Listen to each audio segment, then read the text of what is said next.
فرمان مصطفیٰ صلی اللہ تعالی علیہ وآلہ وسلم ہمیں ملتا ہے، تم میں سے کوئی شخص بھی اپنے بھائی کا سامان ہرگز نہ مذاق کے طور پر چھینے اور نہ ہی حقیقتاً۔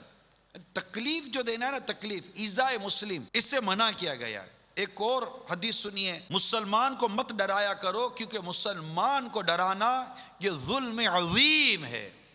اب یہاں تو گن سے ڈراتے ہیں، بندوقوں سے ڈراتے ہیں، پرچیاں بھیج کے ڈراتے ہیں، اغوا کر کے ڈراتے ہیں، کیا کیا ڈرانے کے بھیانک انداز ہیں۔ رب کریم پیارے حبیب صلی اللہ تعالی علیہ وآلہ وسلم کے صدقے میں ہمیں آپس محبت کے ساتھ رہنے کی توفیق عطا فرمائے۔ دعوت اسلامی کے سنتوں بھرے مہکے مدری ماحول میں آئیے، احترام مسلم کا یہاں درس دیا جاتا ہے، احترام مسلم اور ایذائے مسلم سے بچنے کا یہاں درس دیا جاتا ہے، جس کی آج بے انتہا ضرورت ہے۔